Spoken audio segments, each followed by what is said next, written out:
This week on Now Here with Chris and Kell. I don't care if there's a hole. Boats have holes. Boats shouldn't As long have as holes. they're above the waterline, who gives a shit?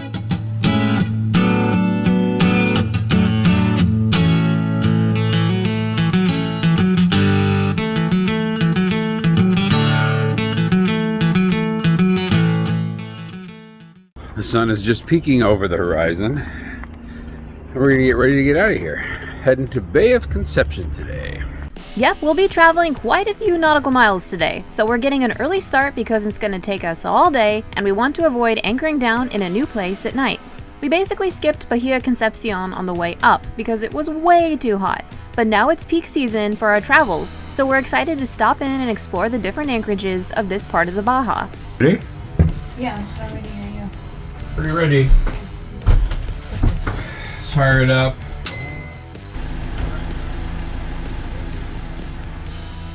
The thing about leaving this early in the morning is that no one in the marina is up and working yet, so we don't have any line handlers. But that's okay, because we have enough experience now that I think we got this. Jump.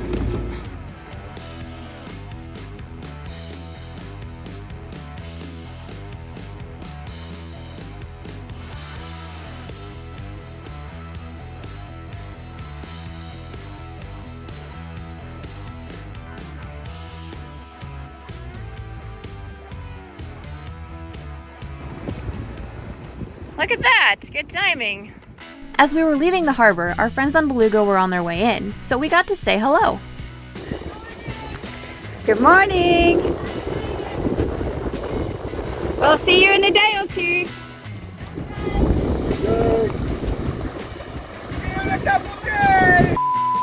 We did it! We caught some cool color on the way out of Santa Rosalia.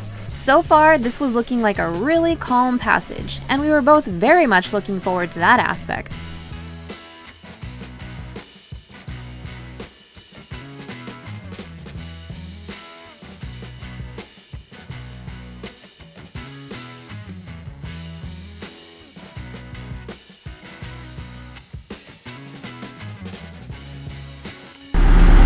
Little morning coffee with the sunrise. Ooh, it's hard to even see. Fairly successful takeoff today. Now you have time to comb your hair. So here's the deal.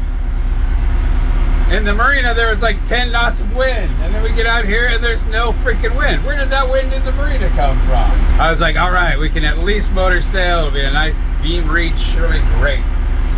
But now I'm hoping it'll fill in at some point and we'll get to put up the sails. But again, we're going to be motoring, and we're okay with that. And all you haters out there, the Sea of Cortez is a real bear.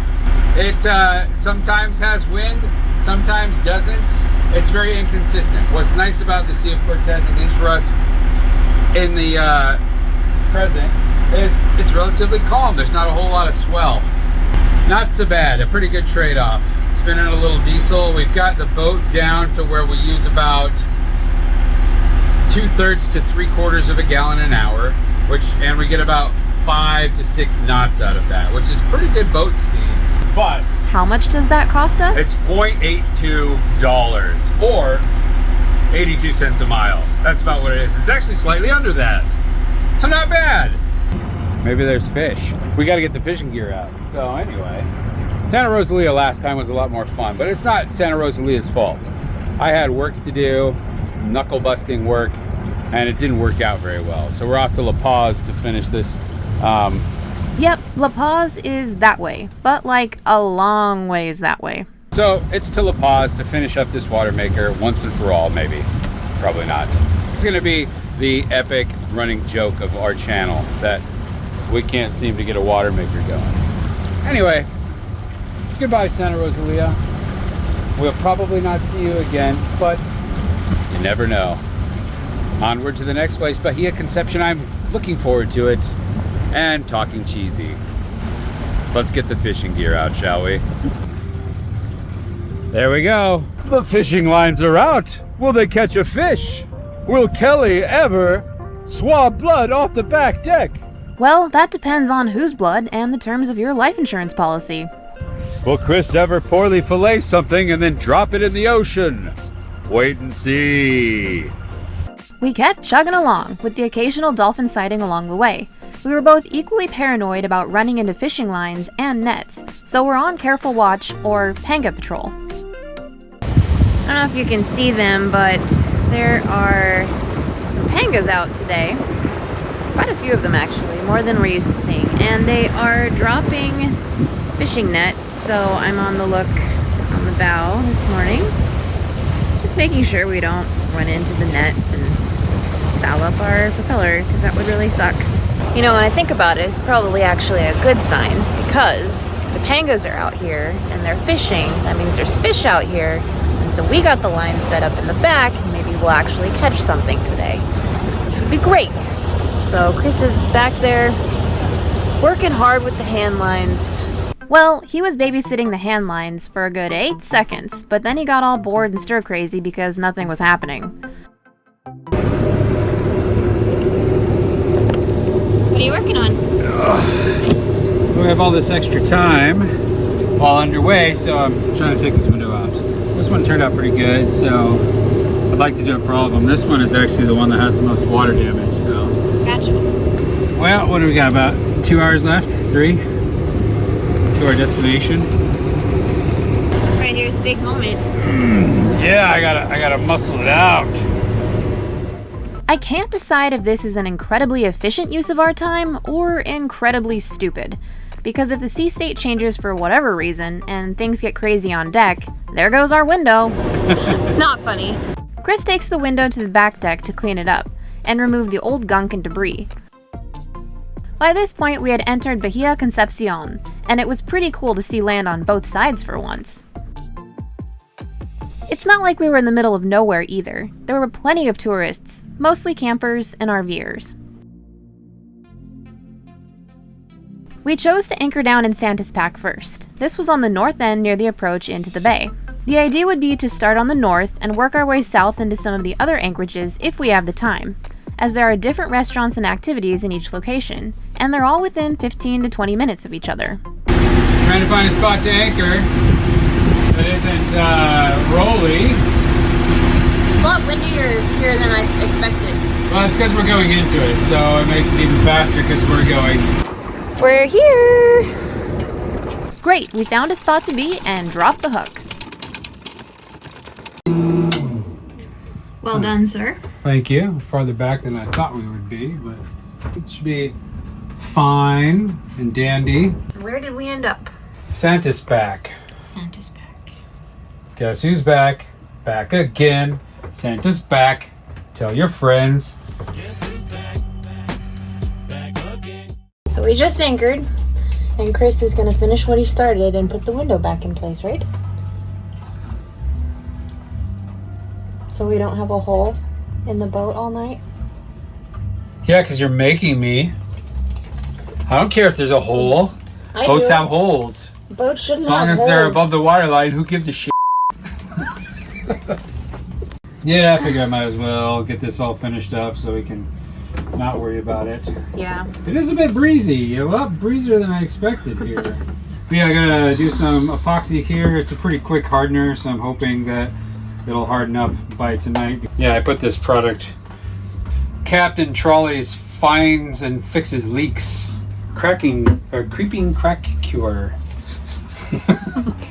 Just don't pour any down the back of my pants, that would suck. I don't want that crack fixed, Kelly. Good one. So yeah, that's what I'm gonna work on. We elected to stay on the boat that night, keep working on our projects, and make sure Drifter was okay in this new breezy place. The next morning, we were both working away, and one of us was making a much bigger mess than the other. Today is a work day. Kelly's been on the computer all morning, and there's no window there, there's no window there, and there's no window there, because I took them out. These two are there, because they've already been reseated and resealed. But right now, I've stripped away the core that was surrounding those window panes and put some thickened epoxy in there. I haven't said thickened epoxy in a while, so I thought I'd get that in while I can.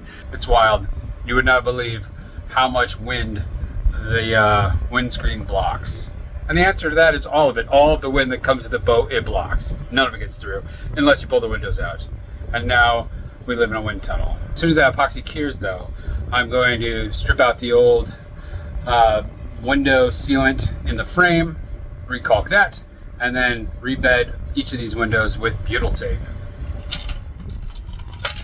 And it's 1 o'clock, so I'm having a rum punch.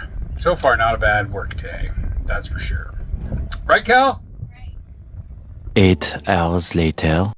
Almost done. With what? Your project. Rebedding the windows. Yep. Just in time. Ready to be done. Yeah. It is not pleasant outside right now. Yeah, at least we got the wind blocked. We were getting, what, like 20 knots? It was pretty gusty and cold. Chris then finished up the windows, and we spent another night aboard, hunkering down and riding out this wind action. But the next day, we had enough. We had to get off the boat and onto land. We have made it to shore. It was really rolly this morning. We needed to get off the boat because I was getting sick. Chris is setting up our cute little anchor. Where is it? Right here. There it is. Little mini Manny. Oh, did you say? Once we secured our dinghy, we walked around to check out the beach, tide pools, and the mangroves ashore. This was the most green we had seen in the Bahía so far, and it was really refreshing. Look at this, man. We found some mangroves. Yeah, It's just hidden around this corner. gorgeous. That's pretty cool. It's our first mangrove experience, I believe. Have we seen them anywhere else? No, we were gonna see them in Bahía, Santa Maria, but we never got off the boat. Which was almost the case here too. Oh, yeah. I'm very glad we got off the boat. There's very little wind here. And the ground doesn't go womp, womp, womp, womp, womp, womp. We were trying to make the most of our time here, really give this place a good shot. Getting to shore was a good morale boost, but we were both dreading the idea of going back to the boat and rocking around again. It's just unpleasant, right, Kelly? Yeah, I was trying to work on my computer and no go. Did you get a little Making me a little hole? Yeah, I'll get a little Today, there is a beach bar that has 2-for-1 drinks from 4 to 5. So we're gonna go for a little walk and then, you know, get some. We're gonna get some drinkies. Sounds good. Needless to say, we had a lot of time to kill between now and happy hour. So what's the deal with mangroves, man? What's the deal with mangroves? See up there? Yep. That is the highway that goes past here and all the way to Mulege. Apparently the way you get to Mulege, which is cool, M-U-L-E-G-E, Yep. Mulege. The way you get there is hitchhike. I've never done that before. We were saving our hitchhiking cherries for tomorrow. For now, we're gonna troll through the RV setups and slowly make our way to the bar. Out of all the places in Concepción, I think this is the most RV centralized.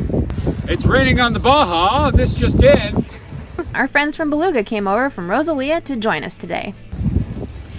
We may never ever again see rain Yeah, until Ever. we make it down into the tropics. let's hope not. We're literally putting jackets on right now.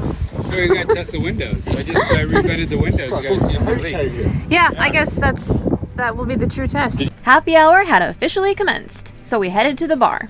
We ordered our drinks, but I don't think any one of us got what we actually ordered.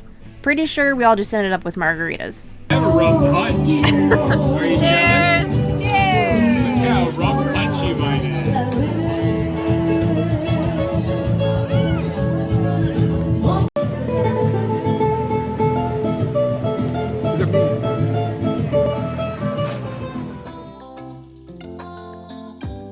We had a great time with our friends, good drinks, and puppy cuddles. Now time to be responsible and get back to Drifter. So we left the restaurant. Dude, someone dumped a bunch of sand on my cute little anchor. That poor thing. All right, shall we tally ho and get out of here? Yes, we shall tally ho and get out here. And go back to the boat. Stay tuned for next week when we attempt hitchhiking for the first time ever, and keep watching for this week's blooper reel sponsored by our patrons. What a dick face I am. Are you talking? I'm talking to the camera. There's a hole in this boat. Welcome to Bahía. Oops. Conception. Now stop showing your nipples. That's right, Kelly's mom. We're hitchhiking. Whatever that sound is. And I'm still alive. Cheers. To Toby Keith. Woo.